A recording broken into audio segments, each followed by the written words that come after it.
normally have to go ahead and use my own IP address, so I'll go ahead and select this. I'll just copy it and I'll paste it over here. Is your payload handler on a different IP from your external NAT port forward address? No, I'll just go ahead and hit enter. Okay, I believe I need to enter something, so I'll just select yes. No, different IP from your external NAT. I believe so. No. Let's check and select the option that you want. So over here you can go ahead and make your own self-signed certificate applet. Use one that is built in into SCT, or you can go ahead and have your own signing certificate. I would be using the built-in one on the SCT, so I'll just select 2 and I'll hit enter. Enter the URL to clone. So I'll probably go ahead and use the Gmail one, so I'll just go ahead and select Gmail. Okay, did not start the new tab.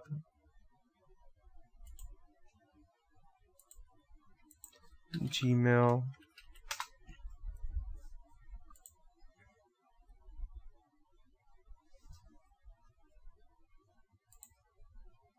I'll just copy this and I'll paste it over here.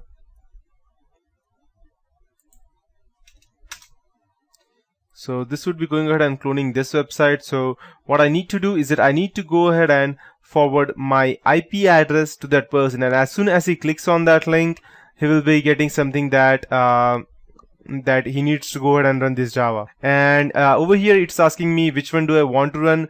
If I go ahead and select one, it will go ahead and open the command prompt, but I don't want the command prompt because I have my interpreter shell which can do much more than just command prompt. So I'll just select 2 and I'll hit enter. And I would be using a backdoor executable, which is quite good enough for me to go ahead and gain access to the root system. Port would be the same, that's 443.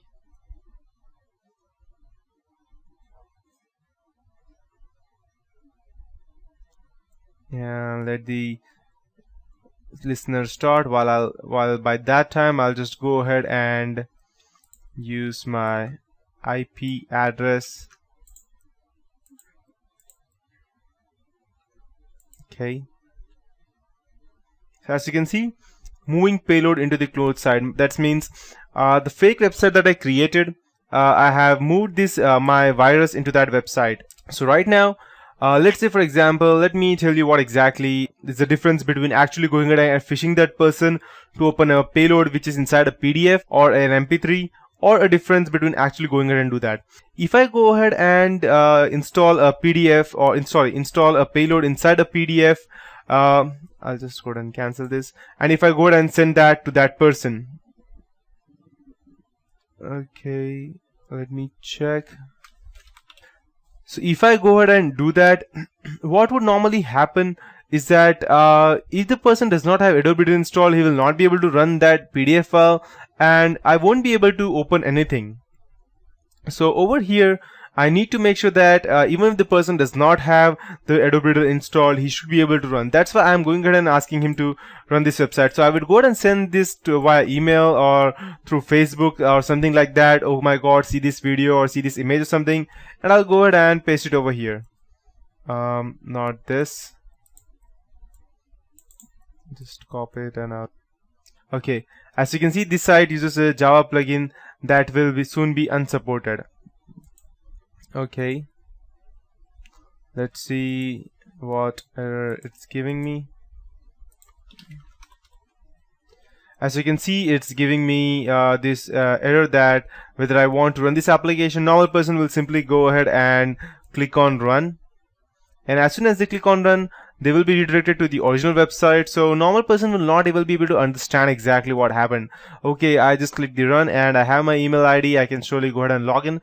But what they don't know is that I have my interpreter session open over here. As you can see, I have sent my stage to that specific website and my session has been opened. So I'll just go ahead and select sessions 1 L and I'll select I and 1, and my session has started. Okay, I believe multiple sessions were opened. Okay, perfect.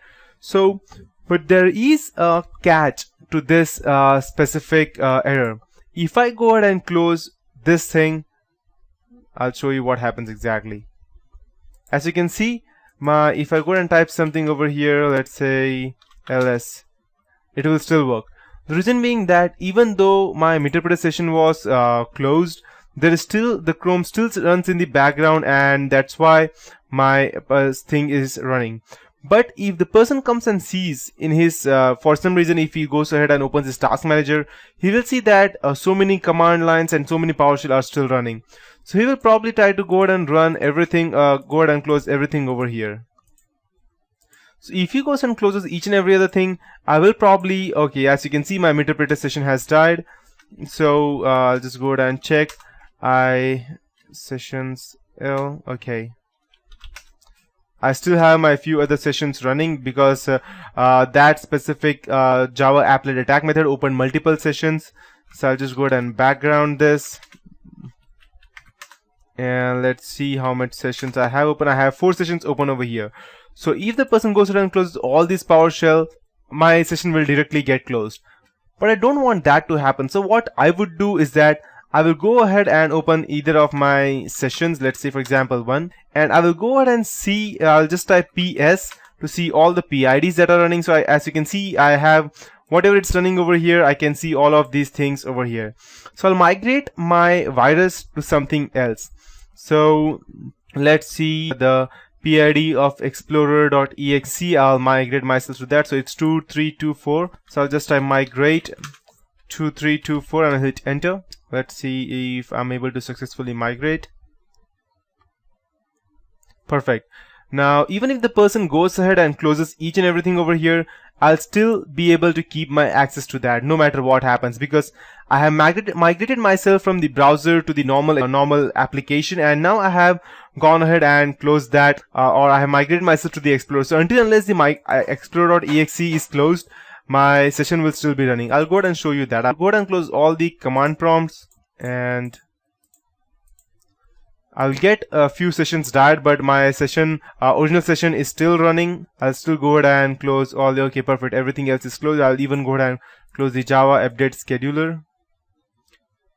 So as you can see, I have session 2 and session 4 closed. I'll hit enter, but as you can see, I have still this specific interpreter still running. If I go ahead and make it on the background, you can see that session 1 is still running and all others would be dead.